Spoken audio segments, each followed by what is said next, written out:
اسی لیے اللہ کے نبی اللہ رب العزت نے قرآن میں فرمایا وَلَا تَتَّبِعُوا خُطُوَاتِ الشَّيْطَانِ، پھر فرمایا یا ایھا الذین آمنوا ادخلوا فی السلم کافۃ، اسلام میں پورے پورے داخل ہو جاؤ. پھر فرمایا وَلَا تَتَّبِعُوا خُطُوَاتِ الشَّيْطَانِ، شیطان کے قدموں کی پیروی نہ کرنا. کیوں کہا؟ کیونکہ شیطان کے قدموں کی پیروی نہ کرنا، اس کا مطلب ہے شیطان اچانک بندے کو گمراہ نہیں کرتا. یہ بڑا سمجھدار ہے، اتنا بچہ نہیں ہے، یہ بڑے مقرب بندوں میں رہ چکا ہے اور اس کا بڑا تجربہ ہے. ہم سے پہلے کا یہ زندہ ہے، جب سے زمین بنی، جب سے حضرت آدم علیہ السلام تب سے یہ زندہ ہے. اس کو بڑا تجربہ ہے انسان کو کیسے ورگلانا ہے. بڑے طریقے سے انسان کے نفسیات کے مطابق، اس کے دماغ کے مطابق، اس کی سوچ کے مطابق اس کو گمراہ کرتا ہے.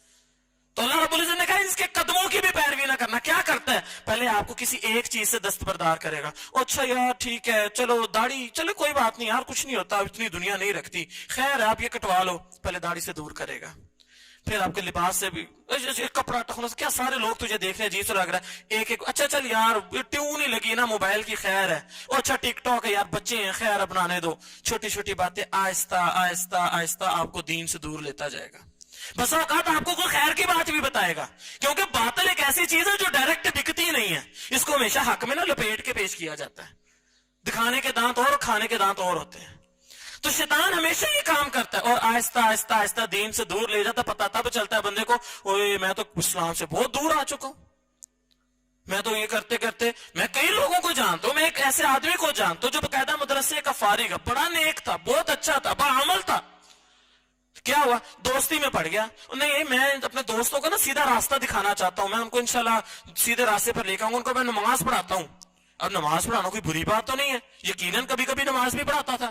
کیا ہوا؟ آہستہ آہستہ اس کے ساتھ پھرتے پھرتے پھرتے اب وہ گالیاں بھی دینا شروع ہو گیا، وہ دین سے بھی دور ہو گیا، وہ بڑا موڈسکوٹ بھی رہنے لگ گیا. موڈسکوٹ رہنا بری بات نہیں ہے، لیکن اکڑ، تکبر اور اپنے آپ کو دوسروں سے بڑا اونچا سمجھنا یہ بری بات ہے. پڑھا لکھا ہے، دیندار ہے، لیکن دین سے دور ہو گیا. طریقہ واردات کتنی اچھی تھی کہ میں ان کو سیدھے راستے پر لانے جا رہا ہوں، ان کو لے جاتے لے جاتے خود ہی سیدھے راستے سے بھٹک گیا. تو میرے بھائی، اللہ رب العزت قرآن میں فرماتا ہے وَلَا تَتَّبِعُوا خُطُوَاتِ الشَّيْطَانِ، شیطان کے قدموں کی پیروی نہیں کرنی. یہ تمہیں آہستہ آہستہ آہستہ دین سے دور لے جاتے ہیں، گمراہ کر دیتے ہیں تمہیں. انہو لکم عدو، یہ تمہارا واضح دشمن ہے. چھوٹا موٹا دشمن ہوتا نا تو تھوڑا بہت نقصان پہنچاتا، چل یار ٹھیک ہے، خیر ہے، آخرت سنور جائے، چل خیر ہے، نہیں بڑا نہیں. یہ جب تک تمہیں جہنم میں نہیں لے کے جائے گا سکون کا سانس نہیں لے گا. یہ جہنم تک پہنچانے تک تمہارا پیچھا کرتا رہے گا، کرتا رہے گا، کرتا رہے گا کہ کسی طرح اس کو جہنم میں پہنچا دوں.